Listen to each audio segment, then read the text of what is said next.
अस्सलाम वालेकुम व्यूवर्स, कैसे हैं आप सब। उम्मीद करती हूँ सब ठीक ठाक होंगे, खैरियत से होंगे। मैं हूँ Hina Khan, welcome back to my channel. आज हम अपने किचन में बनाएंगे काली माश की दाल। ये बहुत मज़े की होती है। गोश्त के साथ इसको बनाएंगे और चावलों के साथ हम इसको सर्व करेंगे। तो रेसिपी को एंड तक देखिएगा, स्टेप बाय स्टेप रेसिपी को फॉलो करें और कमेंट सेक्शन में मुझे अपना फीडबैक ज़रूर दिया करें कि आपको रेसिपी कैसी लगी है। तो चलें फिर रेसिपी की तरफ चलते हैं और स्टार्ट करते हैं।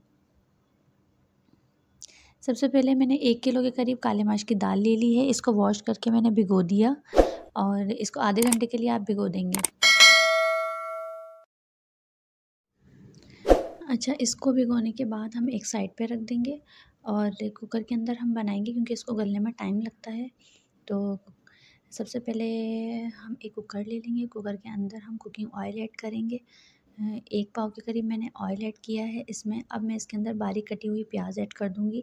2 अदद बड़ी साइज़ की मैंने प्याज ले ली थी, इसको मैंने बारीक कट कर लिया था, वो मैंने ऑयल के अंदर ऐड किया। अब कुछ मसाले इसमें जाएंगे। टमाटर रफली चॉप कर लिए थे, लहसुन अदरक का पेस्ट 2 खाने के चमचे, लाल मिर्च 1 खाने का चमचा, पिसा हुआ धनिया 1 खाने का चमचा, हल्दी आधे चाय का चमचा और काली मिर्चें मैंने 6 से 7 ली थी और दालचीनी का 1 टुकड़ा ले लिया था। अब मसाले के साथ-साथ मैं थोड़ा-सा इसी प्लेट में पानी मिक्स करूँगी। तकरीबन आधे कप के करीब इसके अंदर पानी मिक्स करें और तमाम तर मसाले को आप मिक्स कर दें।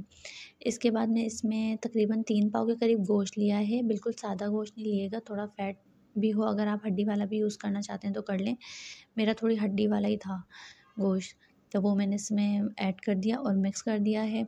अब इसके अंदर मैं गोश्त गलाने के लिए तकरीबन 3 पाव के करीब मैंने पानी इसमें ऐड किया है। 1 कप पानी और 1 कप पानी और मैंने इसमें डाला है।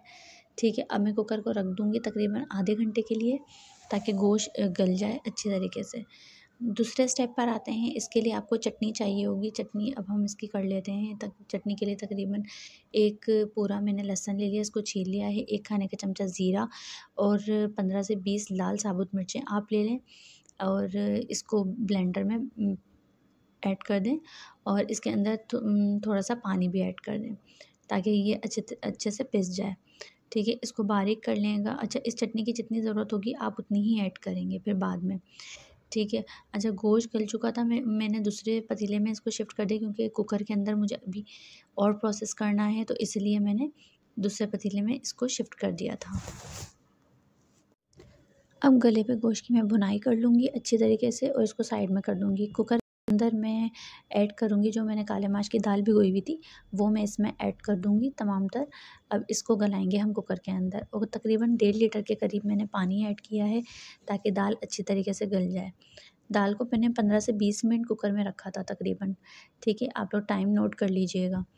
अच्छा, अब मैं इसके अंदर ऐड करूँगी मज़ीद मसाले। तेज़पात के पत्ते मैं ऐड करूँगी इसमें 3 अदद और 1 पोटली मैंने बना ली थी। इसके अंदर 4 खाने के चमचे सौंफ है और 4 खाने के चमचे साबुत धनिया है। वो मैंने ऐड करके इसके अंदर और इसको वॉश कर लिया था ताकि उसके अंदर से मिट्टी वगैरह जो है वो निकल जाए। अब मैं कुकर को दोबारा से बंद कर लूँगी और तकरीबन 15 से 20 मिनट के लिए मैं इसको बंद करके रख दूँगी। सही है, दाल गलाने के लिए। अब ये देखिए, मैंने कुकर खोला और इसके अंदर मैंने चमचा चलाया, मुझे महसूस हुआ कि दाल गल चुकी है और मज़ीद मैंने कन्फर्मेशन के लिए दाल को चेक किया तो दाल मेरी तकरीबन गल चुकी थी।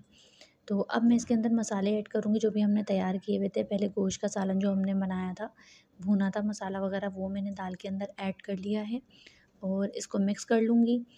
अब मैं इसमें ऐड करूँगी वो जो चटनी हमने बनाई थी, वो मैं इसमें ऐड कर दूँगी दाल में। जितनी मतलब आपको मिर्चों के हिसाब से चाहिए हो, वो मैं इसमें ऐड कर दूँगी।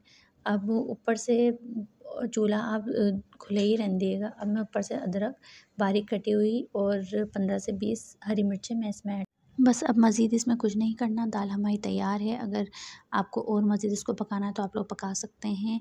इसको फैमिली के साथ ज़रूर एंजॉय करें, बहुत मज़े की होती है ये दाल। कमेंट सेक्शन में मुझे अपना फ़ीडबैक ज़रूर दें। नेक्स्ट वीडियो तक के लिए मुझे इजाज़त दें, दुआओं में याद रखें। अल्लाह हाफ़िज़।